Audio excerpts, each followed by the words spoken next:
Bonjour, bonsoir, mesdames, mesdemoiselles et messieurs. Très heureux de vous savoir une fois de plus nombreux à suivre votre émission On doit le savoir, mais surtout, merci d'avoir choisi Teler TV. Je suis Christian Perrin, je reçois de nouveau Didier Mouni-Volo, porte-parole du Congrès pour la Renaissance du Congo, le CRC, avec qui nous allons décrypter l'actualité sociopolitique et économique du Congo-Brazzaville. Nous aborderons ainsi la situation des fonctionnaires retraités du Congo-Brazzaville avec le sit-in avorté. La première audience spéciale et solennelle sur la déclaration des patrimoines qui a eu lieu hier, 25 octobre 2021, à la Cour suprême. Nous parlerons également du rééchelonnement indiciaire des agents de la force de l'ordre et bien entendu aussi de l'opération coup de poing sur la campagne de vaccination obligatoire contre la Covid au Congo-Brazzaville. Bienvenue à tous ceux qui viennent de nous rejoindre. Bonjour, monsieur Mouni-Volo. Bonjour, monsieur Christian Perrin, et merci pour votre invitation. Merci d'avoir accepté donc notre invitation et à votre disponibilité pour nous et pour nos téléspectateurs. On va commencer par le coup d'État survenu au Soudan, parce que c'est là l'actualité africaine. Les militaires reprennent le dessus au Soudan, au détriment, bien entendu, de la révolution populaire. Vous êtes du CRC, le Congrès pour la Renaissance du Congo, qui prône également l'insurrection populaire. Quel commentaire faites-vous? D'abord, je présente mes regrets au peuple soudanais qui, il y a quelques années, ont fait cette révolution pour chasser quand même un des plus grands dictateurs qui restait encore au monde au pouvoir, Omar el-Béchir, qui cumulait plus de 30 ans de pouvoir avec les conséquences humaines que nous connaissons tous. Le peuple soudanais s'est armé de courage pour chasser ce dictateur du pouvoir et instaurer une vraie démocratie. C'est vrai que nous étions encore au début de la démocratie soudanaise et nous savons que construire une nation, ce n'est pas facile, c'est très, très, très difficile. Mais il y avait de l'espoir. Mais dans le même temps, quand on voit ce coup d'État, on ne peut que être habité par des gros regrets. Et vraiment, je suis triste pour les Soudanais et pour les Africains. Je suis sincèrement déçu de ce qui vient de se passer. Mais une fois encore, une fois de plus, qu'est-ce qu'on ne peut pas retenir? C'est le comportement sauvage des militaires africains, pas dans tous les pays, mais dans certains pays africains, qui ne veulent pas perdre leurs privilèges, qui ne veulent pas sacrifier leurs égaux et, au détriment du peuple, peuvent prendre des décisions comme celle de faire un coup d'État pour faire reculer le pays. Parce que qu'est-ce qui va se passer? Ce ne sont pas les civils qui étaient arrivés au pouvoir qui sont les perdants, même si nous craignons pour leur vie, mais c'est surtout le peuple soudanais qui va retourner dans la dictature, dans un régime d'État qui va emprisonner déjà là le gouvernement qui était en place, la plupart des responsables, le Premier ministre et certains ministres sont en prison actuellement et nous espérons que on va les libérer rapidement. Mais voilà, c'est le Soudan qui est perdant. Mais est-ce que dans tout cela, la population elle-même n'a pas de responsabilité? Pourquoi ne défendrait-elle pas sa révolution? Parce que cela nous renvoie évidemment au Congo-Brazzaville. On a connu cette époque de 1997, au moment où le Congo se lançait dans la démocratie. Ben voilà, un coup d'État militaire est venu mettre terme à ce système et les Congolais vivent ce qu'ils vivent aujourd'hui. C'est pour cela que je suis encore plus triste puisque le coup d'État au Soudan vient rappeler cette triste période de notre histoire que nous avons connue en 97 lorsque, en pleine démocratie naissante au Congo, Denis Sassou Nguesso, un autre militaire, s'arroge les prérogatives de faire un coup d'État, mais tout simplement parce qu'il n'a jamais supporté la volonté populaire qui était d'aller vers une démocratie, de mettre en place une constitution qui aujourd'hui, de l'aveu même de tous les spécialistes, restera dans notre histoire peut-être la meilleure constitution qui était l'émanation de la volonté populaire. La constitution au Congo-Brazzaville en 1992, c'est vraiment traduit la volonté du peuple congolais à aller vers la démocratie et vers le développement économique et le progrès social. Et donc, lorsque Sassou Nguesso, militaire, vient faire le coup d'État, c'est seulement pour assouvir sa propre soif du pouvoir, c'est assouvir ses propres égos de rester au pouvoir et de piller le pays au détriment des Congolais. La preuve, nous avons longuement évoqué avec vous les Panama Papers et tout récemment les Pandora Papers, qui montrent comment ce militaire, ce général, est venu au pouvoir juste pour détruire le pays. Et c'est ce qui va se passer au Soudan. Alors, vous posez la question de la population, de la réaction populaire. Évidemment, depuis hier, les Soudanais sont sortis dans la rue, ils sont en train de manifester et nous savons que les militaires tirent à balles réelles sur les populations. Donc, les militaires soudanais, de toute façon, ils sont dos au mur, les militaires soudanais, parce qu'ils ont remis en cause une volonté populaire qui était d'aller vers un État de droit, un État démocratique. Et dès lors, ils vont avoir la population en face d'eux. On verra maintenant la réaction de la communauté internationale, mais déjà des États voisins de la sous-région, parce qu'il y a aussi le rôle, ou en tout cas ce que les pays de la sous-région, les pays limitrophes, peuvent aussi renvoyer comme comportement. Et nous savons très bien que le peuple soudanais ne va pas avoir la tâche facile. Ça va être très, très, très difficile, mais nous sommes de tout cœur et nous soutenons vraiment les mouvements populaires au Soudan. On revient donc au Congo-Brazzaville où on parle plus puisque c'est un décret déjà qui avait été publié, je crois, les jours qui viennent de passer sur l'échelonnement indiciaire des agents de la force publique. En fait, une sorte de révision du statut des agents de la force publique, l'augmentation de leur salaire, alors que c'est une partie de la fonction publique. Pourquoi on ne l'a pas fait pour tous les fonctionnaires congolais? Et dans le même temps, je voulais signaler qu'il y a des retraités qui sont à 37 mois de pension impayée. Il y a d'autres fonctionnaires qui cumulent aujourd'hui 50 mois d'arriérés de salaire. Dans le même temps, on décide d'augmenter les salaires des militaires, seulement des militaires, ou de la force de l'ordre. Alors, plusieurs analyses pour comprendre ces changements de grille de salaire que des militaires et non pas de tous les fonctionnaires, tout en sachant que au Congo, la fonction publique, c'est à la fois les militaires, les policiers, les gendarmes, mais ça, c'est la force coercitive du pouvoir. Mais la fonction publique, c'est surtout les médecins, qui nous soignent, c'est surtout les enseignants, tous ceux qui tiennent l'administration, puisque un État sans administration ne peut pas fonctionner.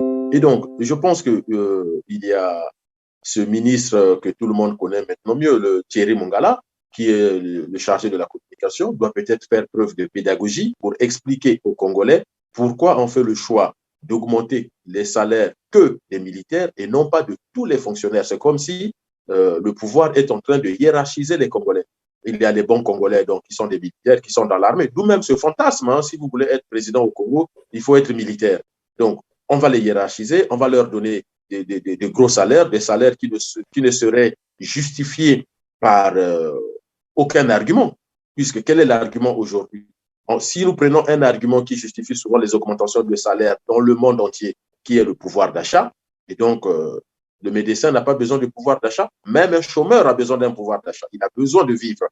Et donc, qu'est-ce qui justifie cela? Alors, mon analyse, c'est que le pouvoir est acculé par les Pandora Papers et tout ce que nous apprenons sur le plan international en termes de biens mal acquis. Vous avez la famille du président, les enfants du président qui sont en procès aux États-Unis, en France. On vient d'apprendre par les médias que plus d'une dizaine de comptes bancaires appartenant à la famille du président ont été gelés en Espagne, valeur totale 28 millions d'euros. Vous imaginez, M. Perrin. Et donc, aujourd'hui, les Congolais sont en train de demander à la force publique de réagir parce qu'on ne peut pas accepter qu'un pouvoir soit dans un tel comportement de criminalité financière, de criminalité politique, et vous avez à côté la justice et la police, la gendarmerie et l'armée qui ne réagissent pas. Et donc, pour les corrompre, on appelle ça en sciences politiques la corruption politique. Donc, on est encore là dans la justification d'un État corrompu. C'est l'État qui corrompt ses propres agents pour que ces agents ne puissent pas appliquer ce pourquoi ils ont été recrutés. La justice congolaise devrait enquêter sur les Pandora Papers. Le procureur devrait convoquer tous ceux qui ont été cités. Mais pour les corrompre, évidemment, on va augmenter les salaires pour les dissuader. Les militaires, pareil. Si les militaires pensent que les Congolais souffrent, il faut que nous puissions prendre nos responsabilités et donc nous puissions réagir, eh bien, ils auront peur parce qu'ils sont tellement gâtés par le pouvoir, ils ont des salaires mirobolants qui ne seraient justifiés par le pouvoir d'achat des Congolais, puisque à côté, qu'est-ce qu'on voit, M. Perrin? Un professeur à l'université gagne à peu près 300 000 francs CFA. Un médecin est autour de 250 000, 300 000 francs CFA, alors qu'ils ont des diplômes de niveau 1, comme on le dit, des doctorats. Alors que le militaire à côté, excusez-moi, au nom de quoi le professeur d'université ou le médecin va gagner 250 à 300 000 francs CFA, et à côté, un analphabète comme Nyangamboala, bombardé général, va gagner plus d'1 million de francs CFA. Vous voyez bien, donc l'État, en tout cas le pouvoir au Congo, est en train de corrompre ceux qui sont censés faire leur job, c'est-à-dire mettre fin à ce pouvoir-là. La seule solution qui nous reste, et le CRC n'a cessé de le rappeler, et je le rappelle encore aujourd'hui en tant que porte-parole du CRC, la révolution du fleuve, c'est la seule solution pour que les choses changent au Congo. Nous voyons bien que même certains secteurs qui devraient réagir, comme l'armée, comme la police, comme la gendarmerie, parce que les Congolais souffrent, sont en train de se laisser corrompre par le pouvoir. Eh bien, il faut que le peuple congolais prenne ses responsabilités, comme je le disais tout à l'heure pour le peuple soudanais. Le peuple soudanais fait preuve de courage. L'armée soudanaise n'est pas moins que l'armée congolaise. C'est une armée redoutable. Le Soudan va bénéficier certainement du soutien des pays limitrophes, puisqu'on sait qu'autour du Soudan, ce sont des autocraties, ce ne sont pas des démocraties. Et donc, les Congolais devraient aussi s'inspirer du courage du peuple soudanais, du courage du peuple burkinabé, du peuple tunisien hier, qui ont fait le choix de chasser des dictateurs, même s'il y avait des dangers par rapport à leurs forces militaires, policières et autres. On décrète l'augmentation des salaires des agents de la force de l'ordre. Il y a à côté les mesures du Fonds monétaire international qui exigeait à Brazzaville de reviser, de revoir à la baisse la masse salariale. N'est-ce pas là un paradoxe? Vous posez une question très intéressante, M. Perrin, mais je vous invite à refaire le voyage vers le passé. Depuis les années 80, Sassou vit dans des paradoxes. Sassou, c'est le paradoxe des paradoxes que personne ne comprend. Vous avez raison. Le FMI, de toute façon, les mesures du FMI sont des mesures essentiellement macroéconomiques, c'est-à-dire que ce sont des mesures qui vont évaluer la capacité d'un État à gérer son budget et à ne pas faire n'importe quoi. Et donc, on ne va pas, déjà, l'une des mesures du FMI, peu importe le pays, c'est déjà de baisser la masse salariale, c'est-à-dire de diminuer les dépenses de l'État. Parce qu'il faut savoir que la masse salariale, c'est quand même dans une entreprise, le groupe de salaire, c'est souvent le groupe le plus important dans le budget de fonctionnement d'une entreprise ou même d'un État. C'est pour cela que le FMI tout de suite demande la baisse en tout cas le gel de salaire, si ce n'est pas la baisse des salaires. Or, on est là dans un processus d'un pouvoir qui agit de façon pulsionnelle. Moi, le management de Denis Sassou Nguesso, je qualifie cela du management pulsionnel. Il y a un problème qui sort à gauche, eh ben, il va réagir tout de suite pour essayer de corrompre les gens.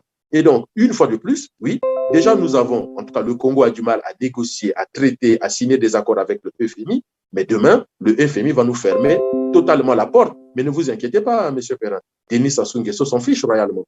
Denis Sassou Nguesso va chercher le FMI juste pour embrouiller, si je peux me permettre ce mot, c'est juste pour embrouiller les Congolais en disant, voilà, nous sommes à la recherche des solutions.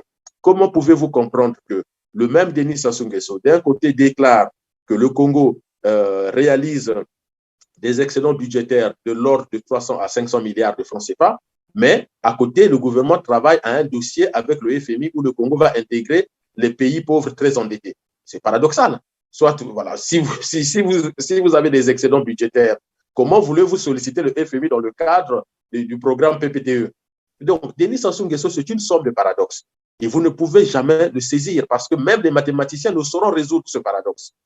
Et donc, demain, oui, les Congolais vont encore souffrir parce qu'il est en train de creuser encore les budgets de l'État en augmentant les salaires des militaires, mais pour une seule raison, les endormir, les empêcher de réagir. Mais non, si les militaires ont un peu d'éthique et un peu de déontologie, ils doivent comprendre qu'aujourd'hui, l'armée congolaise n'a qu'une seule mission, arrêter le massacre. Et arrêter le massacre, c'est-à-dire arrêter celui qui est à la tête des voyous qui sont en train de tuer le Congo, Denis Sassou Nguesso, et puis, pourquoi pas toute sa clique. Et voilà, on reste donc sur ce même volet d'augmentation des salaires des agents de la force de l'ordre. Hier, 25 octobre 2021, devrait avoir un sitting, en fait, des fonctionnaires retraités devant la primature. Mais je crois que c'est un événement qui a dû avorter pour des raisons que nous ne connaissons pas encore. C'est ce paradoxe aussi que je voulais qu'on comprenne. On a de l'argent, probablement, puisqu'on a déjà décrété, on va augmenter les salaires des agents de la force de l'ordre. De l'autre côté, nous avons les retraités qui croupissent, mais vraiment dans la misère, dans la souffrance, qui accumulent aujourd'hui 37 mois de pension impayée. Quelle analyse faites-vous? C'est malheureux pour nos grands-parents et nos parents qui ont travaillé, qui ont servi la nation, qui ont servi l'État, qui ont cotisé, surtout qui ont cotisé, et de se voir aujourd'hui refuser leurs droits, c'est-à-dire la pension de retraité. Et dans le même temps, on augmente, comme vous dites, le salaire des militaires. C'est pour cela que j'ai parlé de la corruption politique. Parce que s'il y a l'argent, il y a l'argent pour tout le monde, pas pour une caste, pour des privilégiés, pour des enfants gâtés. Et s'il n'y a pas d'argent, eh bien, il n'y en a pas pour tout le monde. Et on peut comprendre que un gouvernement sont en difficulté par rapport à la question des salaires ou des pensions, mais ça doit être pour tout le monde et non pas seulement pour une catégorie bien déterminée. Maintenant, vous avez parlé de ce fameux sitting à la primature. Qui a d'ailleurs avorté. On ne sait même pas pour quelle raison. Alors, selon les informations en notre possession, et d'ailleurs c'est ce que j'ai lu un peu dans la presse aussi, c'est que le gouvernement qui, notamment M. Firmin Aïssa, si je ne me trompe pas, qui a négocié avec les syndicats des retraités, accepte que le gouvernement paye un mois de salaire, c'est-à-dire le mois de décembre, et le mois de novembre serait en négociation. Alors, vous dites, nous avons accumulé au Congo 37 mois de pension impayée. Alors, ma question à M. Firmin Aïssa, il s'engage à payer quel mois de décembre? Parce que dans 37 mois, on a 3 mois de décembre. Alors, c'est lequel? Et je me souviens d'une vidéo dans laquelle les retraités disaient, pour nous embrouiller, on ne nous dit même pas lequel des mois on nous paye. Et là, dans ce que M. Aïssa et le Premier ministre viennent de signer avec les responsables syndicaux avec lesquels ils ont négocié, évidemment, on retrouve cette embrouille. On dit on va payer le mois de décembre, mais dans 37 mois, ça fait 3 ans. 3 ans, ça fait 3 mois de décembre. Alors, c'est lequel qu'on paye? Le mois de novembre aussi, c'est lequel? Parce que dans un bulletin de salaire, il faut préciser le mois pour lequel on est en train de verser un salaire. On voit même la médiocrité à la fois des responsables syndicaux et des membres du gouvernement. Mais sincèrement, alors souvent, je suis critiqué, on me dit, mais vous tenez des propos durs vis-à-vis des responsables politiques du pouvoir, de l'opposition, les responsables syndicaux. Mais parce que moi, ces gens me donnent l'impression, des gens qui n'ont jamais été à l'école, la négociation sociale, le dialogue social. Mais ça peut être un sujet d'examen dans une école de management qui forme les cadres en management. Et les ministres sont censés connaître ces choses-là. Les responsables syndicaux doivent connaître ces choses-là. Et comment peuvent-ils signer des papiers dans lesquels les pauvres retraités ne savent même pas de quel mois de décembre il s'agit et quel mois de novembre nous sommes en train de négocier? Mais le pire, c'est qu'un ménage, les familles en économie, on les appelle les ménages. Mais un ménage a des charges incompressibles. Parce que lorsqu'on fait 37 mois sans être payé, que ce soit les salaires ou les pensions, mais est-ce que les loyers, est-ce que le gouvernement a pris un moratoire sur les loyers? Est-ce que le gouvernement a dit aux propriétaires des maisons, des appartements, des studios et autres que puisque je cumule 37 mois d'arriérés des pensions non versées aux retraités, eh bien, les charges des loyers seront supportées par l'État. Notamment l'électricité, l'eau, le loyer, l'électricité, pareil. Et surtout, mais toutes les charges incompressibles, c'est l'État qui prend en charge parce que c'est lui qui est responsable de ce retard. Et s'il y a des pénalités, s'il y a des sanctions, eh bien, les sanctions seront supportées par l'État. Et l'État doit mettre aussi en place une couverture santé universelle pour les retraités, de sorte que, puisque l'État ne leur verse pas les pensions pour qu'ils se prennent en charge, eh bien, l'État prend en charge leur santé et la santé de leurs femmes, de leurs maris, de leurs enfants, en tout cas du ménage. Et on peut comme ça aller loin, même pour les questions alimentaires. Si le retraité n'a pas sa pension pour acheter à manger, eh bien, il faut que l'État mette en place des banques alimentaires pour venir en aide. Au lieu de ça, on va augmenter les salaires des militaires pour les corrompre et les empêcher d'agir. Ça, c'est vraiment regrettable. Et puis, je pointe une fois de plus, et je l'avais déjà fait sur Teler TV, mais je pointe encore aujourd'hui la responsabilité des responsables syndicaux qui négocient de façon médiocre avec le gouvernement. Est-ce que quand quelqu'un vous doit 37 mois de dette d'argent, vous acceptez le versement d'un mois et hypothétiquement d'un deuxième mois? Alors, on parle de 3 mois, mais d'accord, même si c'est 3 mois, mais il y a quand même 34 mois qui restent. Qu'est-ce qu'on en fait? Il n'y a même pas d'échelonnement pour la trentaine de mois qui restent. Mais une fois de plus, je demande quand même aux adhérents de ces syndicats, une fois de plus, de demander des comptes à M. Kimwala, à M. Mbele, à M. Makita. Tous ces syndicats doivent quand même rendre des comptes sur la manière dont ils négocient avec le pouvoir. C'est pour cela que nous, au niveau du CRC, nous parlons de la corruption des responsables syndicaux. S'ils ne sont pas corrompus, mais qu'ils viennent expliquer aux Congolais comment ils négocient avec médiocrité. Parce qu'il n'y a pas d'autre mot pour justifier le comportement des responsables syndicaux, sinon c'est de la corruption ou de la médiocrité. S'ils sont médiocres, il faut les chasser. Et s'ils sont corrompus, eh bien, il faut toujours les chasser de leurs responsabilités. Parce que ce n'est pas normal. Évidemment, on parle donc du paiement d'un mois et vous avez dit le second mois, il est en négociation. Mais est-ce qu'on peut parler finalement d'un génocide? Parce que le génocide, c'est aussi vouloir exterminer une catégorie de la classe sociale. Et ici, on voit bien que les retraités sont délaissés à eux-mêmes. Avant de répondre à cette question, puisque vous avez déjà mentionné la souffrance, la misère que vivent les retraités, qui ne savent plus quel est le mois qu'on leur paye, je vais proposer donc à nos téléspectateurs cet extrait de vidéo pour les mettre, bien sûr, dans le bain. Suivez. Nous sommes en misérables. Ceux qui dirigent sont des Congolais. Ils dirigent qui? Les Congolais. Ils font souffrir qui? Les Congolais. On ne peut pas développer. Ils le savent eux-mêmes. Je vous en prie que s'il fallait doser ça par... si c'était la fièvre, on fait passer le thermomètre, non? Ce thermomètre-là se serait déjà éclaté. Parce que c'est là, c'est l'hécatombe. Nous vivons comme si nous ne vivons. C'est-à-dire qu'on regrette pourquoi on est né. Nous regrettons pourquoi nous sommes nés. Et pourquoi nous avons travaillé. Je vois quand quelqu'un va travailler, il cotise. La cotisation, là, pour moi, je crois que sert pour payer ceux qui sont retraités.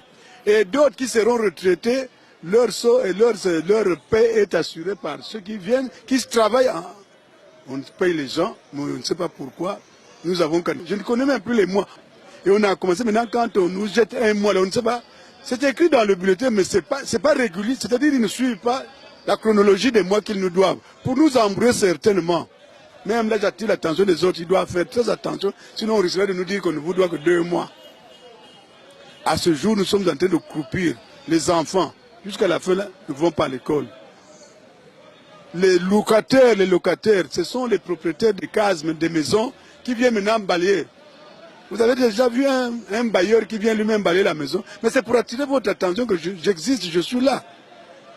Et il vous fout du bruit tous les jours.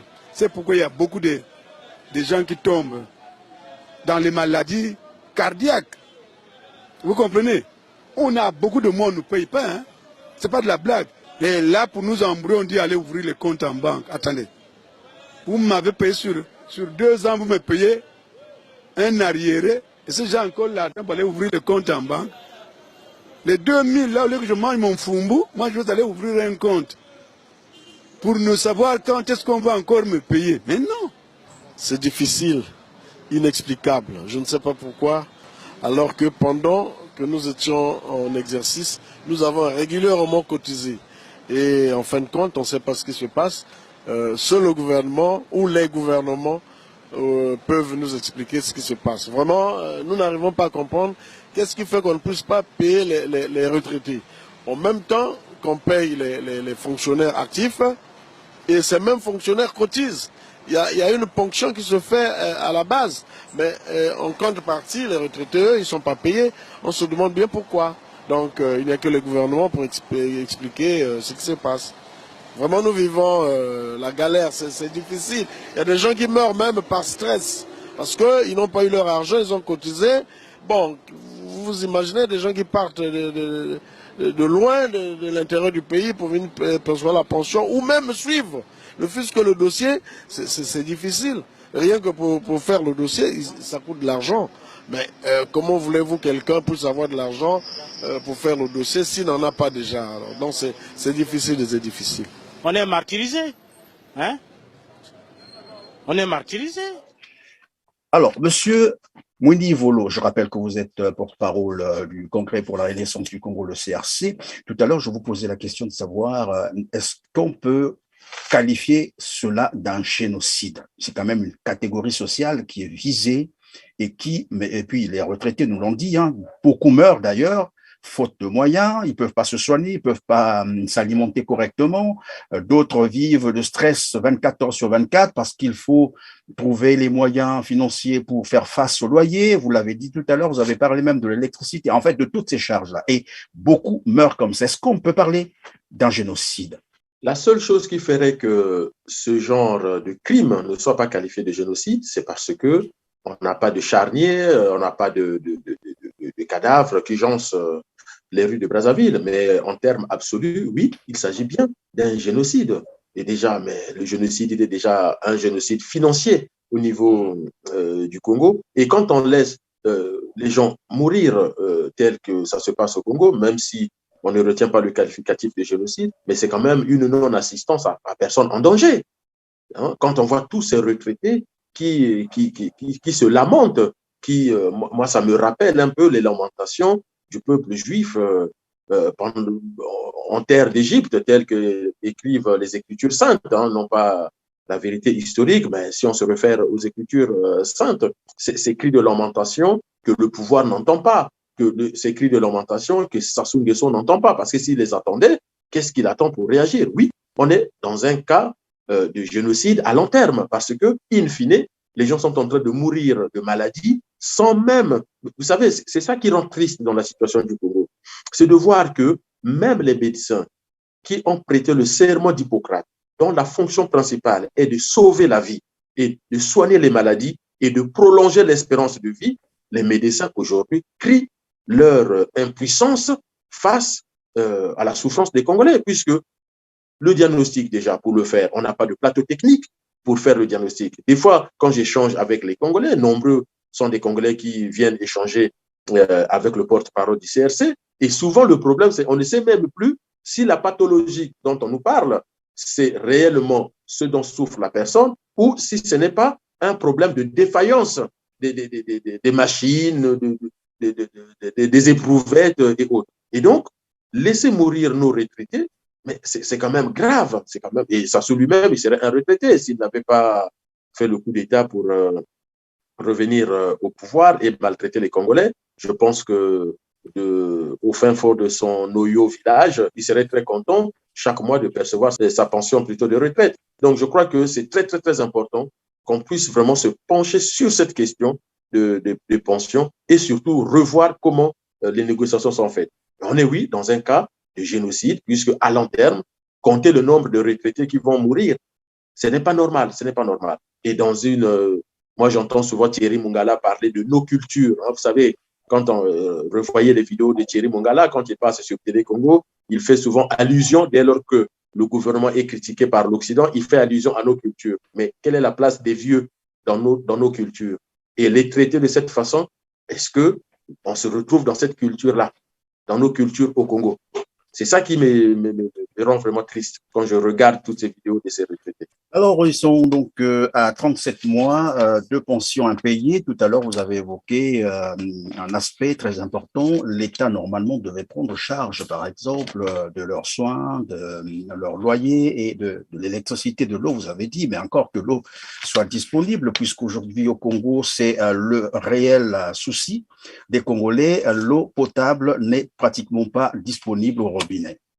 Et il y a un phénomène qui a fait évidemment apparition dans Brazzaville, sinon dans les grandes agglomérations, c'est le phénomène des forages, c'est-à-dire l'eau du forage qui est devenue le nouveau business dans les grandes agglomérations Congo-Brazzaville.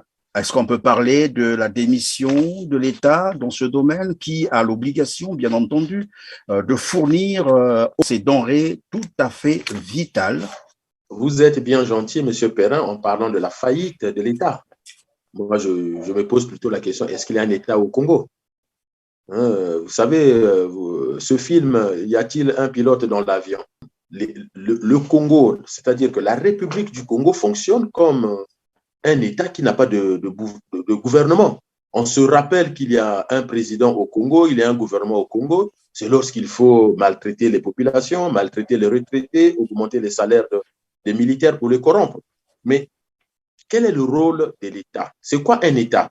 Très vite, en quelques secondes, il faut se rappeler que entre la Sangha et le Kwilu, avant la colonisation, nous ne sommes pas sur le même territoire. Entre le Kwilu et même le Poul, ou encore le département ou la région du Niari, on n'est pas sur le même territoire administratif. Alors, j'ai entendu, je le dis en passant, certains parler de l'État du Sud Congo. Le Sud n'a jamais constitué une composante homogène. Non, non. Sinon, il faut qu'on me dise, entre le Poul, la Bouenza, le Niari, la Lekomo et le Kwilu, qui était à la tête de cette entité politique? C'était qui? Le Mani Congo, le Luango ou encore le Makoko? Donc, ça n'a jamais existé. C'est la colonisation, en tout cas, les conquêtes coloniales ont fait qu'on s'est retrouvé à un moment donné de notre histoire avec 342 000 kilomètres carrés. Le chef des Bapounou ne s'appelait pas Yomi ou encore Sassou. Tout comme les chefs de Mboshi Kouyou ne s'appelaient pas Mabika ou encore Tchitchele. Et les chefs de Lari, ce n'était pas Ngabatsoko ou encore Onyangé. Mais dès lors que la colonisation nous a réunis sur un même territoire, et nous l'avons accepté comme tel, en tout cas nos ancêtres, nos aînés l'ont accepté comme tel, comme une entité politique et administrative, eh bien, il faut qu'on se pose la question.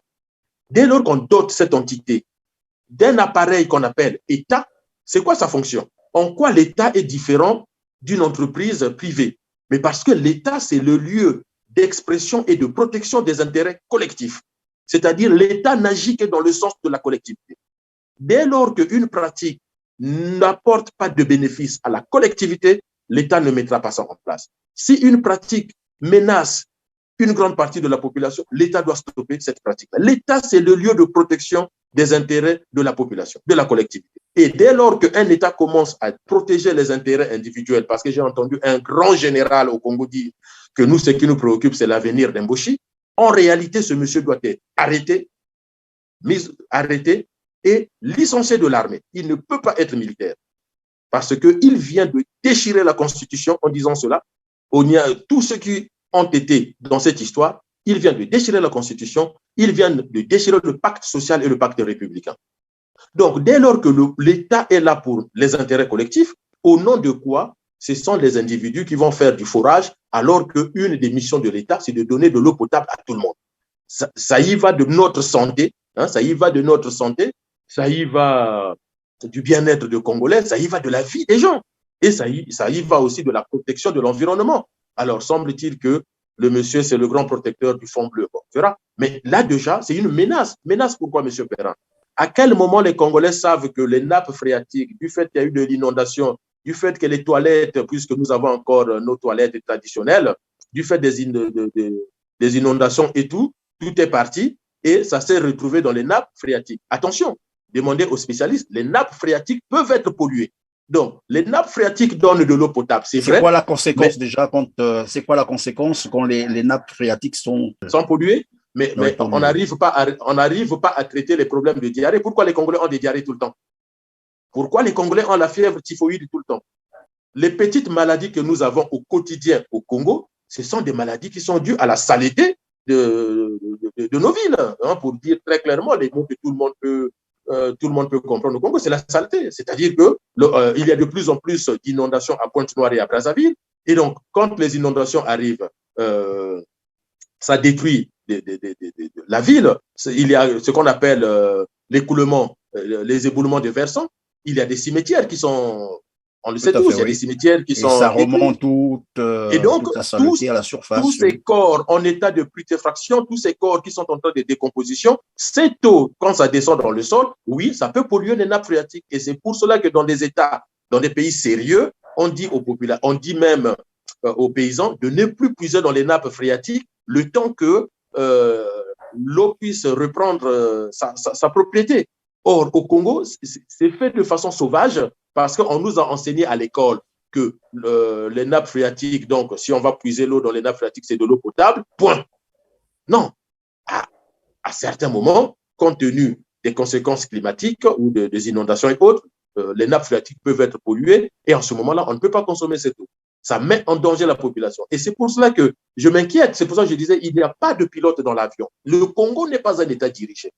Sassou se rappelle de temps en temps qu'il est président quand il sent que son pouvoir est menacé, c'est tout. Mais en termes absolus, diriger, c'est prévoir. Or, il n'y a aucune prévision.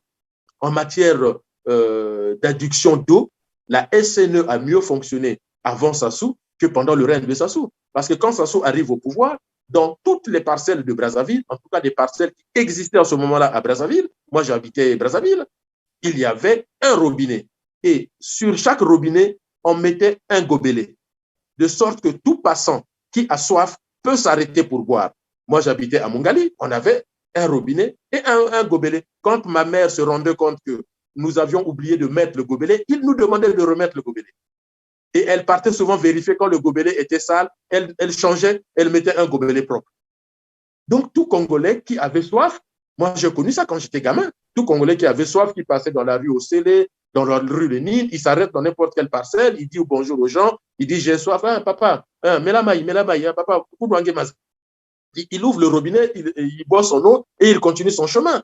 Et aujourd'hui, c'est une eau jaunâtre. Il y a même, semble-t-il, certains robinets qui nous sortent des poissons. Alors,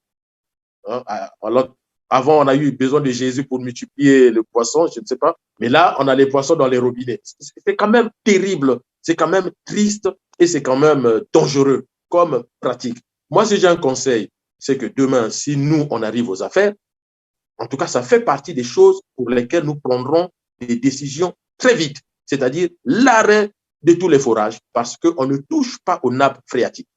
Il n'y a pas meilleur moyen d'arriver à un désert, quand on dit le désert, parce qu'on a joué avec les nappes phréatiques. Et d'ailleurs, même dans certains pays très agricoles, au moment de l'été, l'État prend des arrêtés pour interdire d'aller puiser dans les nappes phréatiques. On ne puise pas dans les nappes phréatiques. C'est du désordre, c'est très dangereux pour l'environnement et c'est très dangereux pour l'avenir de nos enfants. Nous avons beaucoup de cours d'eau.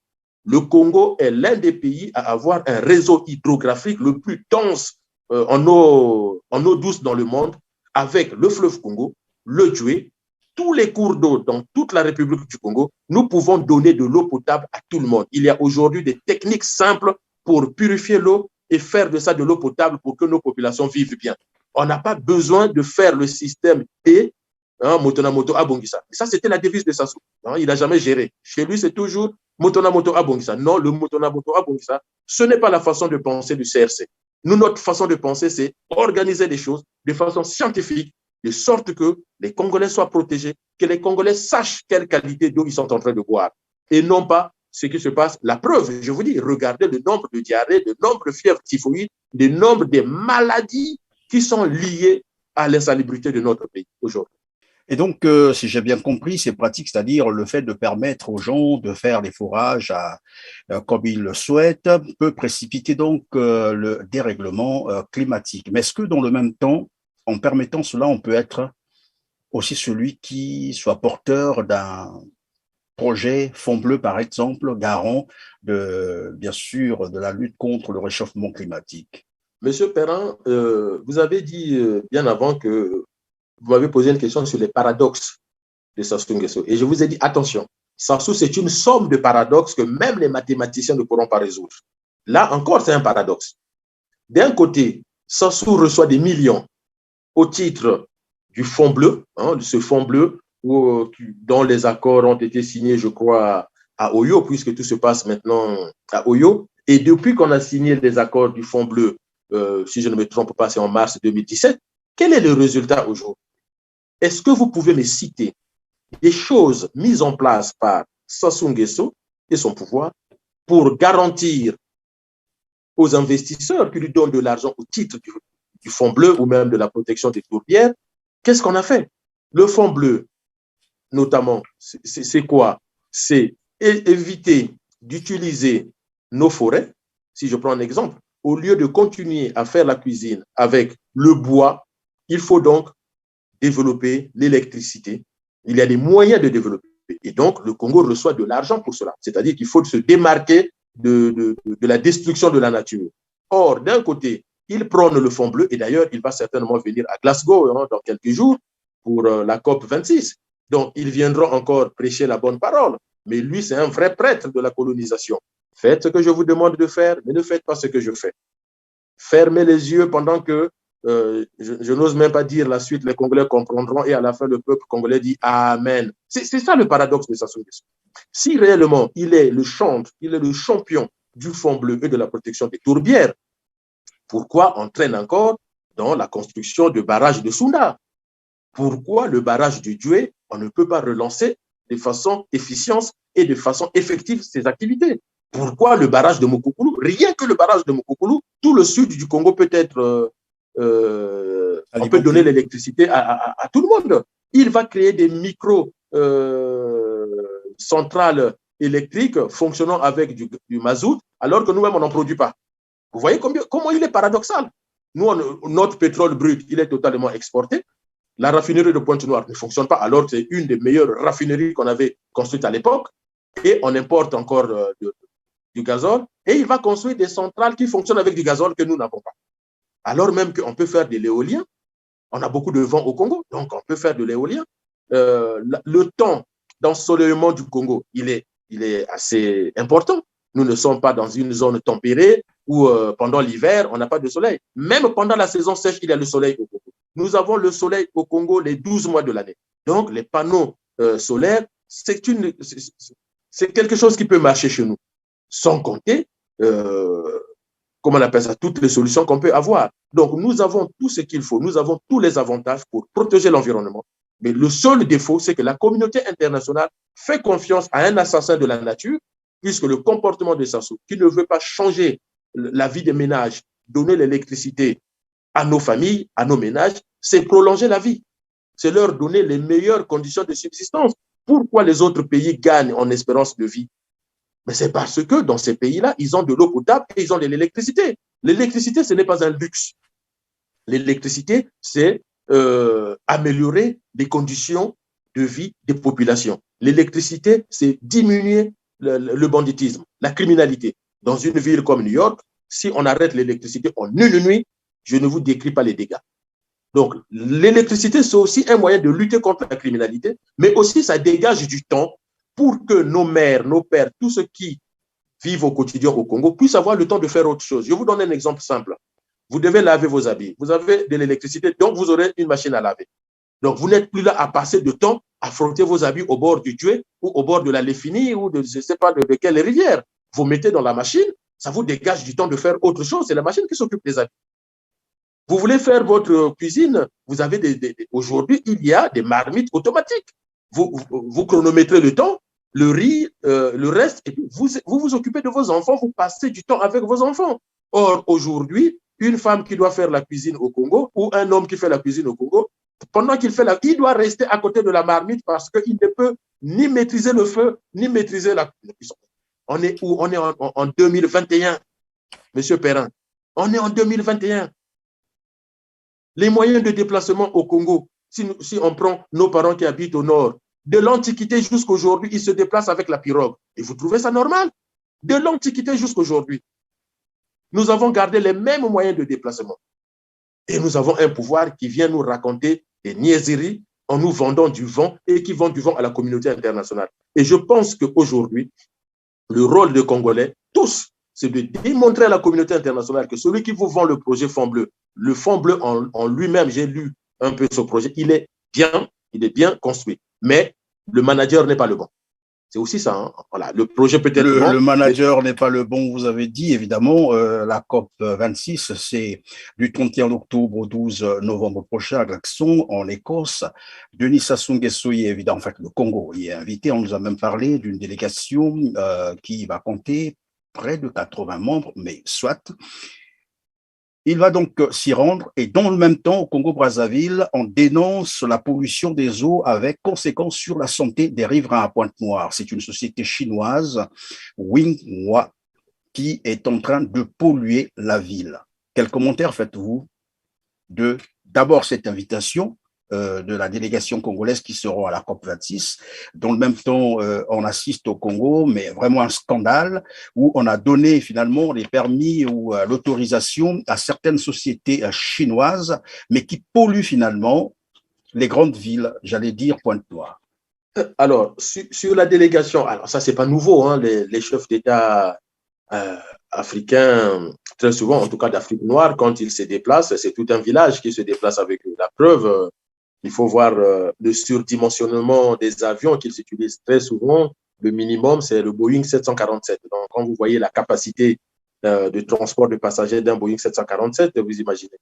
Mais pourquoi 80 membres de délégation?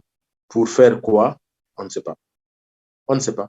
Le président peut se déplacer juste avec le ministre de l'Environnement et puis avec deux, trois ingénieurs ou spécialistes du climat.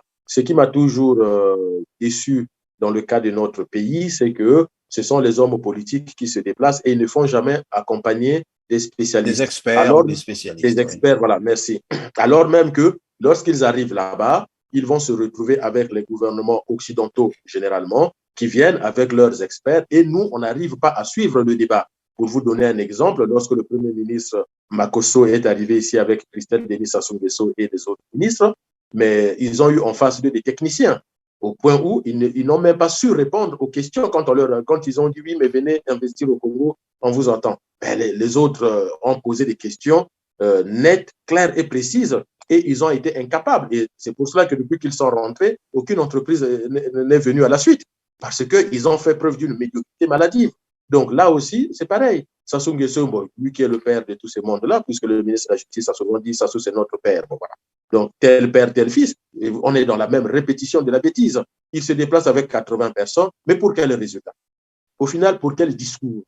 Qu'est-ce qu'ils viennent chercher? Si ce n'est pas encore générer des dépenses à l'État, hein, des dépenses d'État, puisqu'ils se déplacent avec des liasses, avec des malles d'argent, c'est pour venir faire les courses, c'est pour venir s'acheter telle ou telle chose, c'est tout. Mais si ce n'est que pour la COP 26, Sassou présent ou pas, le Congo présent ou pas, on n'a pas besoin de lui pour la réussite de la COP 26. Il viendra encore vendre son projet du Fonds bleu et des tourbières, mais on connaît la chanson. Depuis qu'il a commencé ce projet du Fonds bleu et des tourbières, il faut quand même qu'il rende des comptes aujourd'hui. Il donne où est-ce qu'il en est.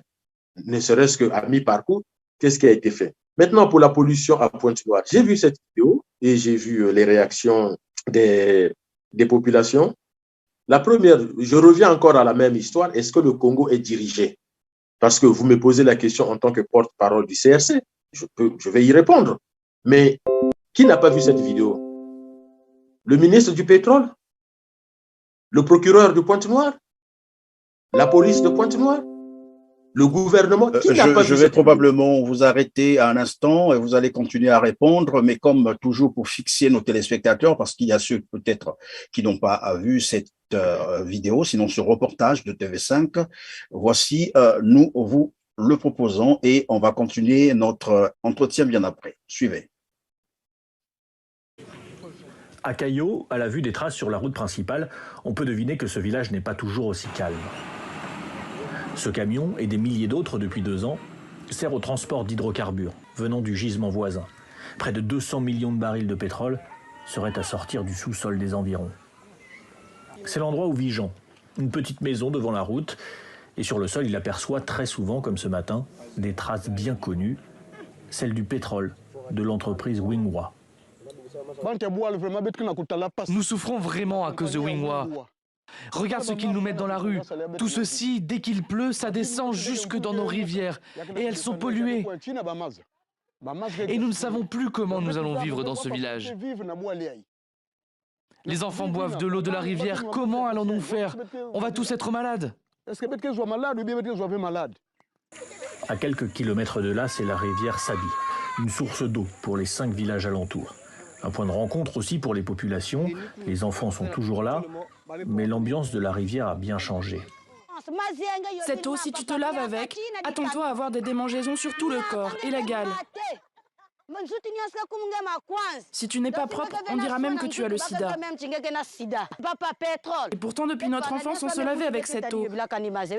C'est seulement depuis l'arrivée des entreprises pétrolières que tout a changé. Et on souffre maintenant. La malédiction du pétrole a touché cette région au nord de Pointe-Noire. Nous n'avons pas pu entrer dans le site de production, ni obtenir d'interview auprès des dirigeants de l'entreprise. Mais nous avons reçu des vidéos. Un homme à l'intérieur du site, un lanceur d'alerte. Il nous montre les fuites de pétrole. Regardez comment est-ce que la zone est devenue polluée. Ça descend comme ça. Et ça va en bas là-bas. Et là-bas, il y a l'eau. Il y a une rivière là-bas. Puis tous les dégâts sur la zone. Regardez comment l'eau là, vous voyez la couleur de l'eau là, ça veut dire que c'est la couleur de l'eau usée que vous avez vu, le bout de sable. Regardez comment l'eau est noire là. Ça sort de là-bas. Donc quand ça ruisselle là-bas, ça vient jusqu'ici. C'est pas normal. Ces vidéos, Destin Gavet, un homme politique d'opposition, les regarde avec tristesse. Il connaît bien Wingwa. Il a travaillé pour la compagnie pendant 1 an et demi comme chef de production.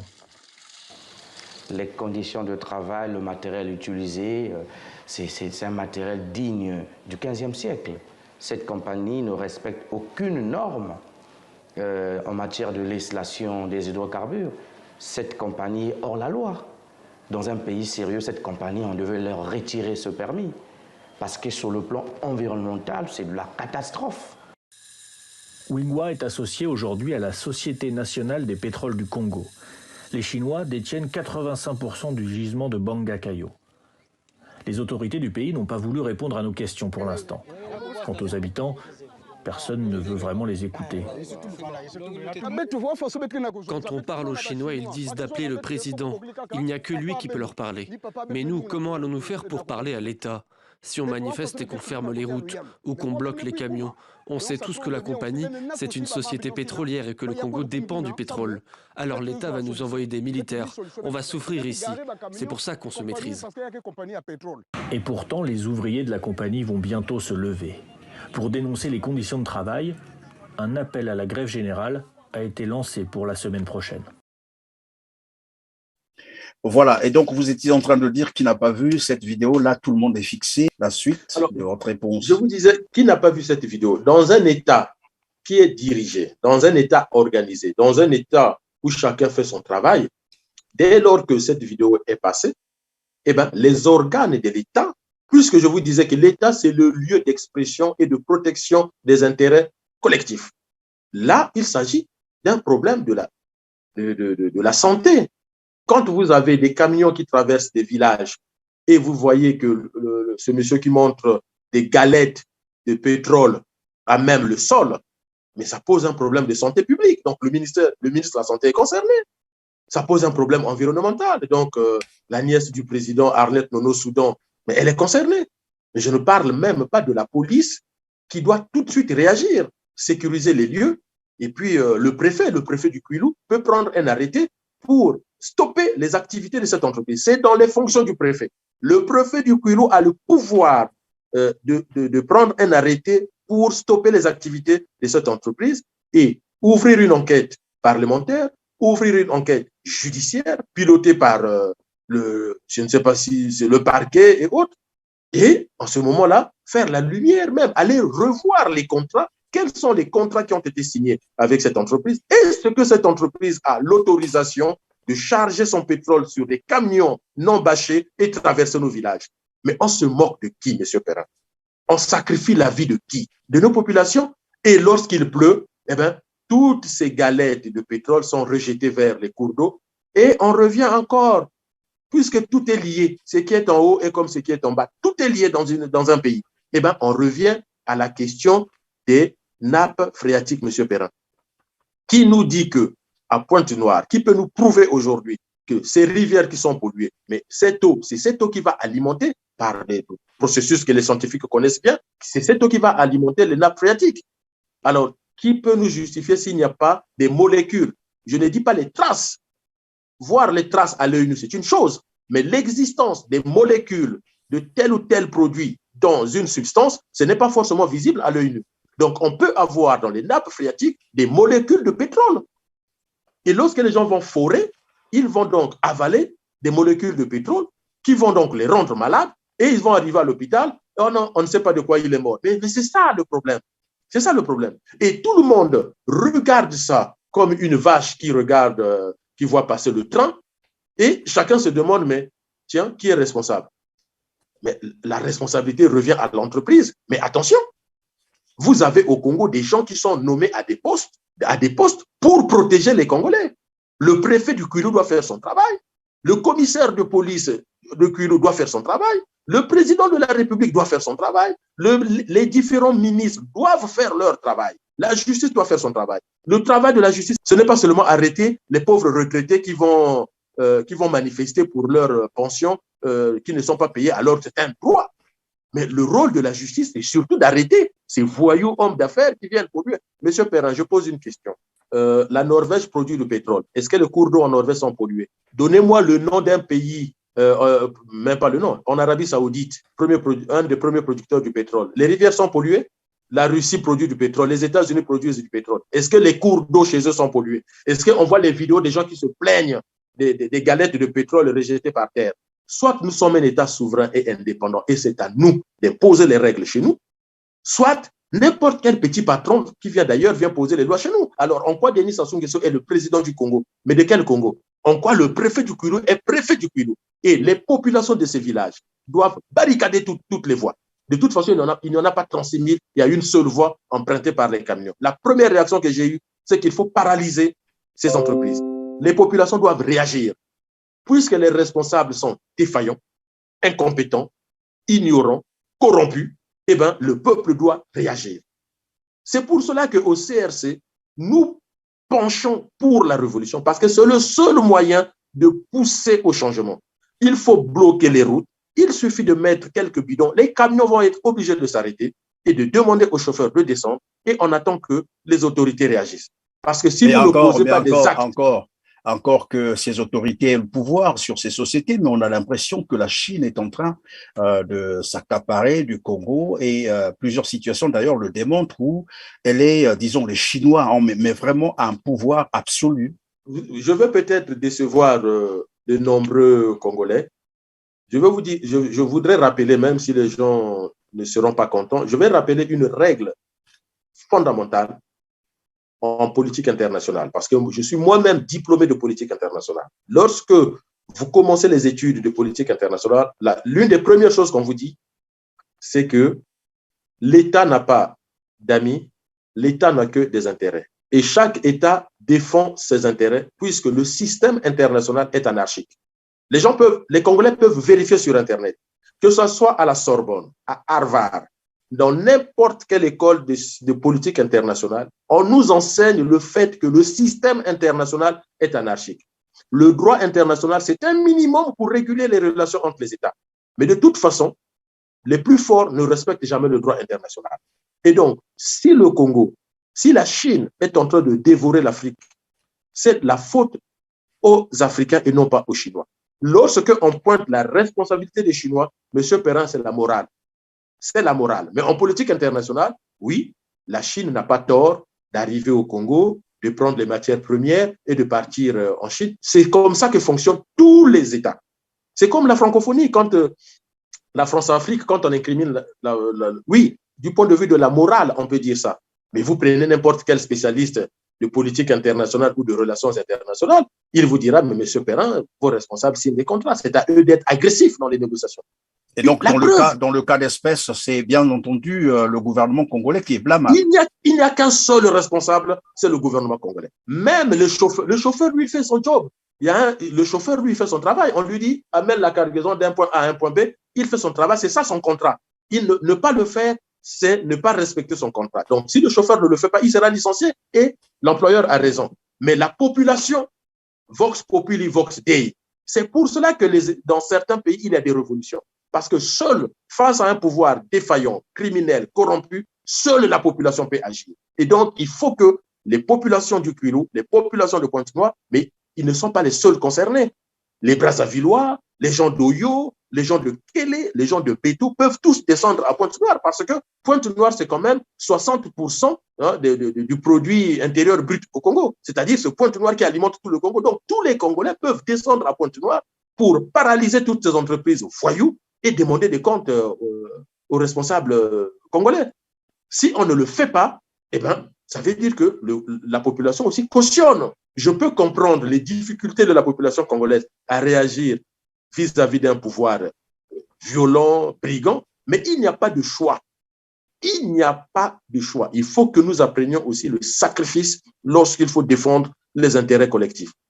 Et aujourd'hui, la solution, c'est que le peuple doit réagir et bloquer toutes ces routes-là, bloquer même les entrées de ces entreprises. Je ne pense pas qu'il y aura une réaction forte parce qu'aujourd'hui, tout le monde le sait, on ne peut pas continuer comme ça. On ne peut pas. Les rivières, vous imaginez que nos parents, nous-mêmes, moi je partais au village et j'ai fait presque le tour du Congo. J'ai fait de Pointe-Noire jusqu'à Bétou, mais j'étais très content quand nous étions dans le bateau fleuve Congo. On était content de voir les pêcheurs qui venaient avec du poisson du fleuve ou des rivières d'à côté et puis on les achetait pour manger et c'était vraiment très, très, très bien. Et aujourd'hui, on ne peut pas. La première vidéo que j'ai pu regarder, c'était une femme de Kélé qui se plaignait de l'exploitation de l'or par les Chinois et la rivière où ses ancêtres et ses grands-parents venaient laver leurs habits, venaient puiser l'eau pour boire, venaient pêcher du poisson. Elle montrait la rivière en disant, regardez, on ne peut plus faire tout ça. On ne peut plus faire tout ça. Et donc, ça légitime le fait que je dise, le Congo n'est pas dirigé. Parce que ce n'est pas ça, diriger un pays. On ne peut pas voir des choses qui se passent au Congo et on n'a aucune réaction du gouvernement. C'est quand même triste pour notre pays. Évidemment, c'est très triste pour le Congo-Brazzaville. Vous l'avez dit tout à l'heure, en fait, les situations qui nécessitent une prise en charge, sinon des grandes décisions de la part du gouvernement congolais, on dirait d'ailleurs un coup de poing pour mettre un peu terme à tout ce désordre. Mais bon, le gouvernement congolais a ses priorités ailleurs. Ben, une opération, dirais-je, coup de poing a été donc lancée à Pointe-Noire sur la campagne, bien entendu, de vaccination obligatoire au Congo-Brazzaville.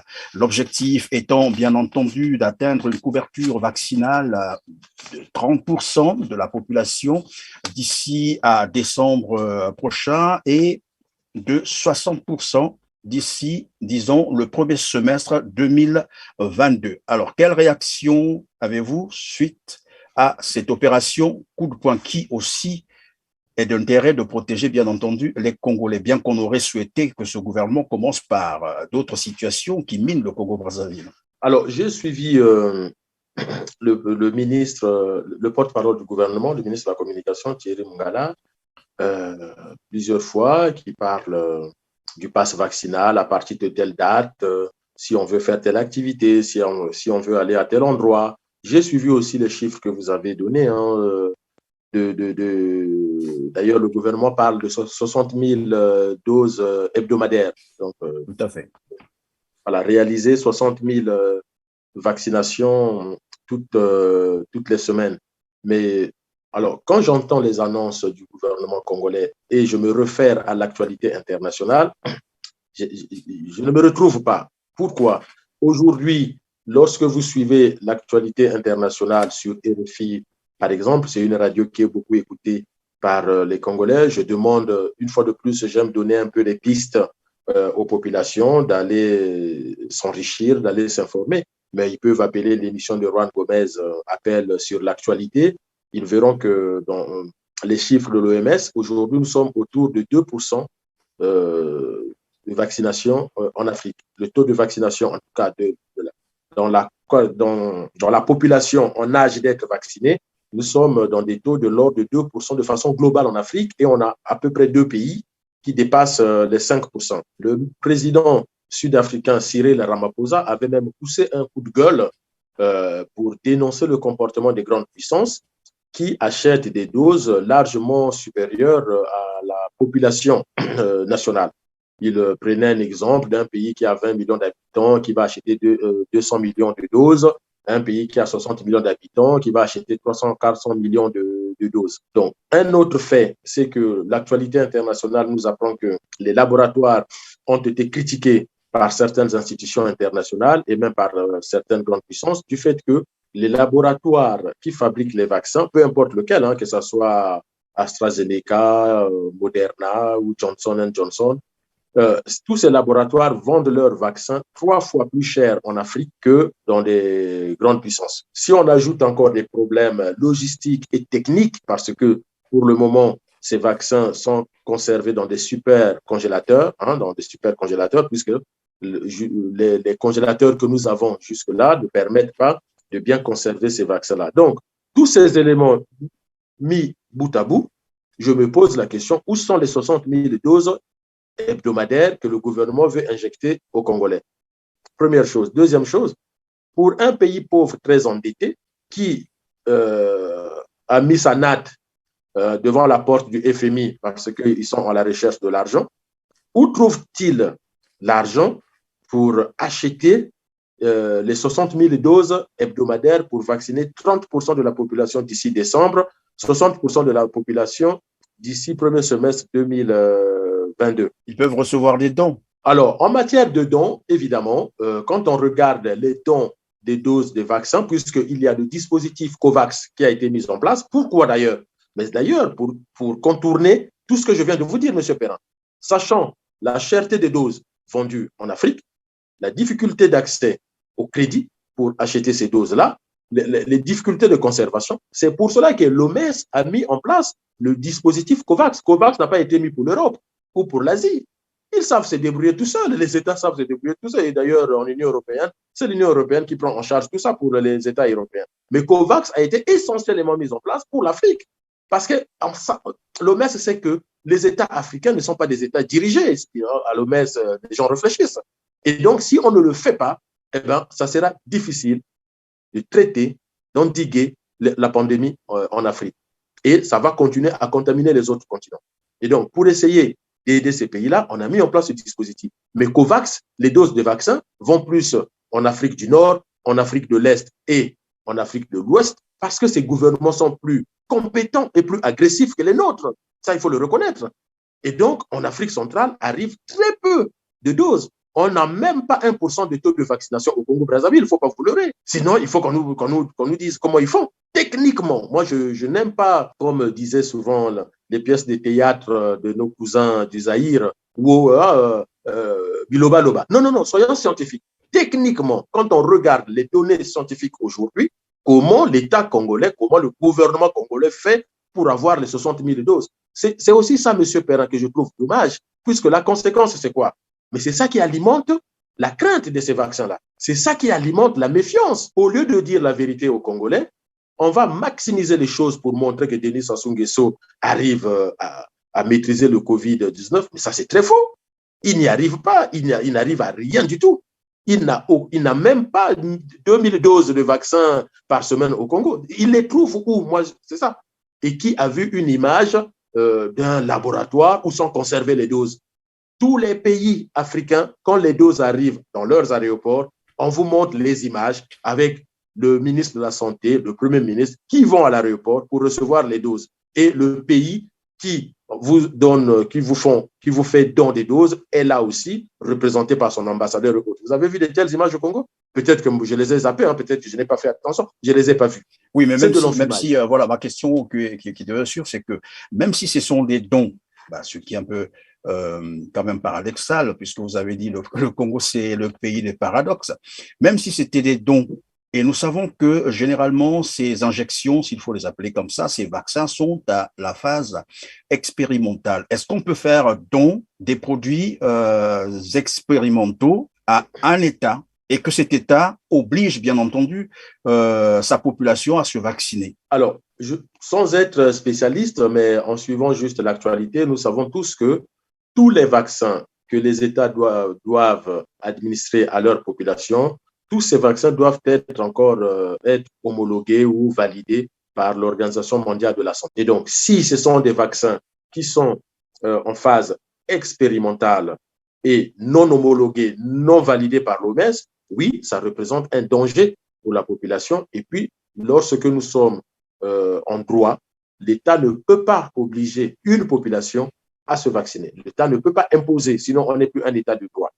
La seule, les seuls, comment on appelle ça, ce qui peut être demandé, c'est par rapport à certaines catégories professionnelles. C'est-à-dire que l'État ne peut pas accepter que les agents de santé ne se fassent pas vacciner ou ne se fassent pas soigner. Il faut, dans un premier temps, vacciner les agents de santé parce qu'ils doivent soigner les autres. Il faut imposer le vaccin, par exemple, aux militaires, aux policiers, aux gendarmes, parce qu'ils sont là pour la sécurité publique et la sécurité de nos frontières. Et donc, à ceux-là, oui, l'État peut avoir les moyens d'imposer la vaccination. Et c'est d'ailleurs ce qui se passe un peu partout. Mais pour la population en général, l'État n'a pas le droit d'imposer. C'est un choix individuel, parce qu'il s'agit d'une question de santé individuelle. Un médecin, par exemple, peut vous prescrire un traitement, mais il n'a pas le droit de vous imposer à prendre les médicaments. Vous êtes libre de prendre vos médicaments ou pas. Et sauf dans certaines conditions de vaccination pour les enfants, puisque les enfants vont aller à l'école. Et donc, on vous demande de vacciner les enfants pour aller à l'école. Mais si un enfant doit rester dans sa famille toute sa vie, qu'il ne se vaccine pas, il est où le problème? Il est libre de ne pas... Mais curieusement, évidemment, le coup de poing qui a été lancé, c'est dans l'intérêt d'obliger tous les Congolais à se vacciner qui, d'ici au 30 novembre prochain, seront soumis à ce contrôle. Pas de passe de passe sanitaire, vous n'avez pas accès à certaines administrations publiques ou privées. Comment se nomme la loi? La loi est intitulée comment? Je fais exprès de poser la question, M. Perrin, parce que le gouvernement congolais, c'est encore une médiocrité. C'est le seul gouvernement où un ministre vient annoncer quelque chose, il n'y a pas de loi. Le ministre, ce n'est pas le ministre n'est pas la loi. On est d'accord? Le ministre, ce n'est pas la loi. Thierry Mungala n'est pas la loi. Sassou Nguesso n'est pas la loi. Même s'il est le président de la République, s'il dit que nous allons imposer la vaccination aux Congolais, eh bien, il faut déjà, soit qu'il prenne une ordonnance, je ne sais pas si ça devrait suffire, mais il doit passer par le Parlement. C'est-à-dire que tout ce qu'ils disent, il faut que le Parlement vote une loi dans ce sens. Ou sinon, le gouvernement doit faire, comment on appelle ça, doit faire un projet de loi sur l'obligation vaccinale. Mais ce qui me gêne encore, et c'est ça qui nous met en porte-à-faux, surtout quand nous allons négocier avec nos partenaires internationaux, c'est qu'il n'y a aucune loi, mais le ministre dit à partir de lundi, allez, on va faire ça. Et tout le monde est d'accord. Mais au Congo, il y a quand même un département des sciences juridiques. Moi, j'ai des amis qui ont étudié le droit à Bayardel. Mais de temps en temps, moi, ce que j'aimerais, peu importe la dimension de la vie sociale dont il est question, mais que les spécialistes, mes parents congolais disent souvent, Tinsamuna Bangacho. Et on en a ras-le-bol de voir n'importe quel un ministre comme des ministres qui ont fait 6 ans, 7 ans pour juste valider leur licence, qui viennent donner des leçons aux gens en dehors de tout cadre juridique, en dehors de tout cadre légal, et qui disent, voilà, à partir de telle date, si vous n'êtes pas vacciné, vous ne venez pas. D'accord, monsieur le ministre, mais c'est quelle loi qui le dit? Quelle est la loi?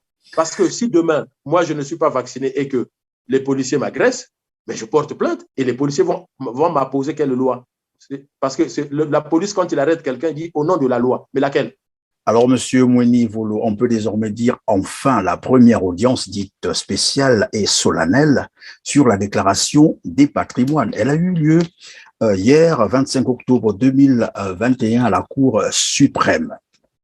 Depuis que cette disposition existe dans la Constitution congolaise du 20 janvier 2002. Qu'en pensez-vous? Une fois de plus, je pense que c'est de l'enfumage. Et vous l'avez rappelé, le cadre légal, c'est 3 mois. Pourquoi aujourd'hui? Mais c'est en lien avec tous les scandales qu'on est en train de vivre. Vous voyez, depuis les Pandora Papers qui viennent pointer avec efficience le comportement délinquant, voyou de Denis Sassou Nguesso au pouvoir, eh bien, on nous sort plusieurs choses. Le salaire des militaires, on nous sort maintenant la déclaration du patrimoine des membres du gouvernement. Mais il faut déjà rappeler que le membre du gouvernement, c'est un administrateur, c'est un fonctionnaire de l'État. Comment il a fait pour accumuler le patrimoine? Donc, ce que nous avons, bon, j'ai vu une photo de Thierry Mungala devant les juges de la Cour suprême, si je ne me trompe pas, faisant sa déclaration de patrimoine. Pour que les Congolais soient rassurés, au CRC, nous demandons qu'on puisse publier les patrimoines déclarés par les ministres du gouvernement. Je demande au nom du CRC que tous ces patrimoines soient déclarés, soient publiés officiellement. Pourquoi, M. Perrin? Quel est le sens d'aller faire une déclaration qui reste opaque? On ne sait pas qu'est-ce qu'il a déclaré. Est-ce que Thierry Mongala a rendu une copie vierge, une feuille blanche? Personne ne le sait. Est-ce que Christelle Denis Sassou Nguesso a déclaré l'arrangement qu'il est en train de faire à Miami, puisque finalement, il va certainement vendre ses biens de Miami pour aller acheter ailleurs? Est-ce que ça fait partie de sa déclaration de patrimoine? On ne sait pas. Est-ce qu'il déclare tous les biens saisis en France, les biens saisis en Espagne, les procès en cours au Canada, en Australie, un peu partout? Est-ce que tout ça, ça va être déclaré? Parce que nous, au CRC, nous sommes au courant, les Congolais sont au courant.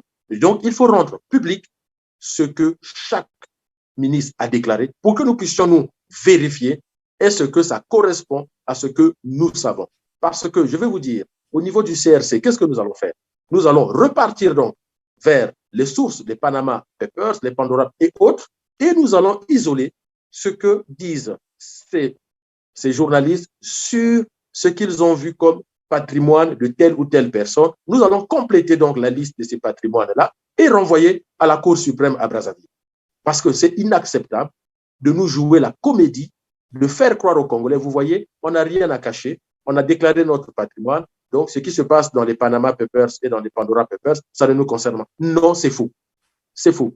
J'ai échangé avec certains fanatiques du PCT et de Denis Sassou Nguesso qui essayaient de me dire que si vous continuez comme ça au CRC, on va porter plainte contre vous, vous allez voir. J'ai dit, monsieur, si vous êtes courageux, portez plainte contre France 2 et contre le consortium des journalistes qui ont enquêté. Ce n'est pas moi qui suis allé enquêter. On nous a pris dans la dissertation philosophique et littéraire, il faut citer, faire des citations. Donc, nous, quand nous parlons de ces choses-là, nous ne citons que les auteurs. Si vous avez un problème, c'est avec l'auteur. Sauf si, une fois de plus, au lieu de s'attaquer à la pathologie, vous vous attaquez aux symptômes. Vous pouvez toujours vous attaquer aux symptômes, mais le symptôme, ce n'est pas la maladie. Donc, voilà les comportements qu'on a institués au Congo. Ce sont des entourloupes. Hein, ils nous font des dribbles de Messi et de Ronaldo combinés. Mais nous ne sommes plus des petits-enfants à qui ils vont apprendre des grimaces. Non, je demande au gouvernement de rendre public les patrimoines déclarés et nous ferons le comparatif avec ce que la presse internationale a compris. Mais ce n'est même pas la presse internationale, M. Perras. Il y a des dossiers en justice. Et j'informe les Congolais, ils le savent déjà, mais je le redis ici, la France, les États-Unis, le Canada, l'Espagne, toutes ces grandes puissances, les juges ont autre chose à faire que de s'occuper des dossiers qui n'existent pas. Les juges ont autre chose à faire que de s'occuper des faussetés. Quand les informations ne sont pas vérifiées et vérifiables, on classe les dossiers sans suite, on passe à autre chose. Mais si les juges vont jusqu'au bout des affaires, c'est que c'est vrai. C'est que c'est vrai. Donc, ils ne peuvent pas nous faire croire que lorsqu'on saisit les biens mal acquis de la famille Sassou Nguesso en France, c'est un faux dossier. Non, c'est un vrai dossier. Ça fait déjà 250 millions. Vous pouvez vérifier. 250 millions d'euros saisis en France entre les fils, les filles, les nièces, les neveux de Denis Sassou Nguesso. 250 millions d'euros. Et le Congo n'a pas besoin de cet argent. On ne paye pas les retraités. On est en train de polluer nos villages. On est en train de manquer d'eau potable. C'est pour ça que je vous dis que demain, si les Congolais écoutent ce que nous sommes en train de dire au CRC, qu'ils fassent la révolution, le Congo a l'argent pour se développer. La preuve, vous avez 250 millions d'euros qu'on vient de geler de la famille dirigeante. Vous avez 28 millions d'euros en Espagne, sans compter les maisons et ce qu'ils ont. 5 milliards de dollars dans les Panama Papers. Alors, quant aux Pandora Papers, vous imaginez 158 millions d'euros chaque année pendant 20 ans. C'est autant d'argent qui manque à la caisse de l'État. Donc, autant d'argent demain qui ne sortira pas du Congo, qui restera au Congo pour le bien-être des Congolais. Les solutions, nous les avons. Les moyens aussi, nous les avons. Les moyens qui aujourd'hui sont dilapidés par les dirigeants, mais les moyens que nous allons garder demain au Congo pour nous occuper véritablement des Congolais parce que nous avons l'amour de notre pays, l'amour de notre population. Évidemment, sur le même volet, je posais la question parce que si réellement la déclaration de patrimoine vise finalement la transparence dans la gestion des affaires publiques, on devrait normalement avoir accès à ces informations, comme vous l'avez dit. Et c'est hier seulement que je m'amusais à regarder un peu la déclaration de patrimoine du président français Emmanuel Macron. Et très facilement, j'y suis arrivé, j'ai lu tout ce qu'il avait déclaré. Alors, au Congo, on a l'impression que, comme vous l'avez dit tout à l'heure, un ministre pouvait aller présenter, évidemment, une feuille blanche, et puis, bon, on retenait ça comme déclaration de patrimoine. Mais est-ce que cela intègre également la justification de l'acquisition de ces biens déclarés? Parce qu'on peut bien déclarer son patrimoine, ses villas, ses, comment on appelle ça, ses entreprises, ses véhicules, mais est-ce que, pour autant, ses membres ont aussi expliqué ou justifié l'acquisition de ces biens? Mais ça, c'est maintenant, vous savez, ça, c'est maintenant au niveau de la justice. C'est-à-dire qu'une fois qu'ils ont déclaré leurs biens, il y a, alors je mets peut-être plus, mais il y a deux institutions qui peuvent tout de suite agir ou réagir. C'est d'abord le fisc congolais. Parce que lorsqu'ils déclarent leur patrimoine, les biens, tous les biens qu'ils ont, vous dites villa, mais même les voitures, même les bijoux. Attention, vous et moi, on a peut-être des montres qui coûtent 2500 francs CFA, mais lorsque vous avez des montres Rolex, une dizaine de montres Rolex d'une valeur de 3000 € la montre, ça devient un patrimoine. Encore qu'ils paient les impôts. D'où je parle du fisc. Certains font le choix de ne pas garder de l'argent, mais d'acheter des lingots d'or. Moi, je ne suis pas, sans être spécialiste de la bourse et autres, donc on peut, au lieu de garder son argent, si la valeur de l'or, voilà. Donc, les bijoux en or, en diamant, ça fait partie du patrimoine. On a parlé des maisons, des voitures, mais il y a beaucoup bien de choses. Et après, il faut donc aller justifier auprès de la justice, auprès déjà du fisc, mais aussi du tribunal, comment on a acquis ces biens-là. Comment, avec les revenus d'un fonctionnaire congolais, on peut s'acheter des villas, des appartements à la Trump Tower et autres. Je vais vous renvoyer, j'aime bien les retours historiques. Dans un numéro spécial de Denis Sassou Nguesso, avec des journalistes, je crois François Soudan, ou en tout cas un journaliste de Jeune Afrique, on lui pose la question sur les biens mal acquis au sujet d'un appartement acquis, je crois, à Paris. Je ne sais plus si c'est au Vésiné. Écoutez la réponse de Sassou Nguesso. Il dit, c'est un appartement que j'ai acheté dans les années 1970 lorsque j'étais fonctionnaire dans l'armée congolaise. Quelle est la déduction de cette réponse? Denis Sassou Nguesso est en train de dire aux Congolais que dans les années 1970, un officier congolais, 1970, Sassou n'est pas commandant, il n'est pas colonel, il est peut-être lieutenant. Donc, le salaire d'un lieutenant ou d'un capitaine en 1970 au Congo-Brazzaville pouvait lui permettre d'acheter un appartement dans l'un des quartiers les plus chers de France, le Vésiné. Vous imaginez? Peut-être qu'il ne s'est pas rendu compte de la gravité de sa réponse. Et c'est ce que je viens de vous dire, c'est ce que le juge a répondu aux avocats de Denis Sassou Nguesso, que son salaire ne lui permettait pas d'acheter cet appartement. Donc, voilà des gens qui sont en train de piller le Congo pour leur propre compte. On le sent, la population mourir de faim, mais c'est une haute trahison. Du point de vue constitutionnel, c'est la haute trahison. Et je rappelle encore l'armée, la police et la gendarmerie à leurs obligations. Ils ont dit qu'ils défendront la Constitution. Et nous avons un pouvoir qui passe son temps à violer la Constitution. Ils se rendent donc complices de ces faits-là. Et donc demain, tout le monde devra rendre les comptes. Les Congolais doivent demander des comptes à tout le monde. On ne peut pas accepter ça. On ne peut pas accepter. Et donc, il faut, oui, comme vous l'avez dit, qu'ils justifient l'origine des fonds. Je rappelle, le Congo est indépendant en 1960. Jusqu'en 1910, la France est encore dans les conquêtes coloniales au Congo. Ça veut dire quoi? Ça veut dire que jusqu'en 1910, aucun Congolais n'est businessman. En 1910, le grand-père de Kiki n'est pas un pétrolier. Donc, il faut qu'il nous explique d'où lui vient la titulature de Kiki le pétrolier. Mais même dans les années, disons, à l'époque de Marian Ngouabi, c'est C'est le monoparti, c'est le marxiste-léniniste. On ne pouvait pas faire les affaires au Congo. C'était interdit. Mais le premier président businessman du Congo, c'est Denis Sassou Nguesso. C'est à partir de Denis Sassou Nguesso que les membres de sa famille, les membres de son clan, tous sont devenus des hommes d'affaires. Donc, il faut qu'ils expliquent. Peut-être qu'ils ont joué, vous savez, on a une loterie au Congo qu'on appelle Kogelo. Peut-être qu'ils ont gagné à Kogelo. Mais Kogelo est arrivé bien après, je crois, les années 1978-79. C'est bien après, c'est dans les années 80 que Kogelo est arrivé.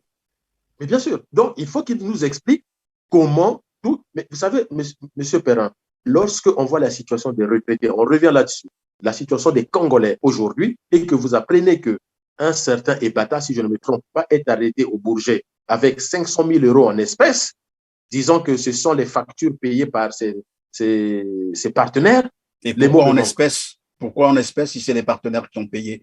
Je ne vois pas les partenaires occidentaux payer les factures. Dans la gestion comptable des entreprises, on ne peut pas payer en espèces. Dans la gestion comptable des entreprises, au-delà d'une certaine somme, c'est forcément un virement, un chèque ou un prélèvement. On peut demander aux experts comptables. Je renvoie, et toutes ces entreprises ont des experts comptables. Aucun ne va valider le fait que tel partenaire a payé 10 000 € en espèces, tel autre partenaire a payé 50 000 € en espèces. En fait, quand ils disent ça aux douaniers français, quand ils disent ça aux juges français, ces juges, quand ils sortent de là, ils rentrent chez eux, ils disent à leurs femmes, leurs maris, leurs enfants que pauvre imbécile, quoi. Il me prend pour qui? Il me prend pour un con et pauvre population. C'est ça. En fait, ça fait honte. Ça fait honte. Quand on arrive à ce niveau, M. Ebata reconnaît qu'il a mal agi, que le comportement n'est pas acceptable et il s'excuse. Faute avouée est à moitié pardonnée. Mais quand ils disent à la justice que en 70, j'ai acheté quand j'étais officier de l'armée, ce sont des factures payées par mes partenaires, mais c'est aussi ça qui renvoie que nous sommes dans des États voyous. Nous sommes dans des États voyous parce que on ne fait pas les choses correctement. C'est quand même bizarre parce que je me rappelle encore la petite chanson qu'on chantait lorsqu'on a chassé Joachim Yombi Obango qui avait tout volé. Des Ikea. Et on se rend compte que Sassou Nguesso avait déjà les appartements en France achetés depuis 1970. C'est quand même bizarre, mais bon. Nous apprenons. Il a chassé Yombi sous prétexte qu'il avait acheté un lit. En fait, au final, aujourd'hui, on se rend compte que c'est le lit à étage d'Ikea. Hein, mais voilà. Bien, voilà, c'est la fin de cette émission. Tout le plaisir a été pour moi de vous avoir une fois de plus reçu sur notre plateau, Monsieur Didier Monivolo. Je rappelle que vous êtes porte-parole du Congrès pour la Renaissance du Congo, le CRC. Vous décryptiez là, ensemble avec nous, l'actualité socio-politique et économique du Congo. À vous, chers téléspectateurs aussi, merci de nous avoir choisis. Restez toujours branchés sur votre canal Teler TV. N'oubliez pas de partager nos émissions, n'oubliez pas de liker, mais aussi n'oubliez pas de vous abonner pour ne rien rater de votre émission Droit de savoir. Je vous dis à bientôt, et d'ici là, portez-vous bien. Merci.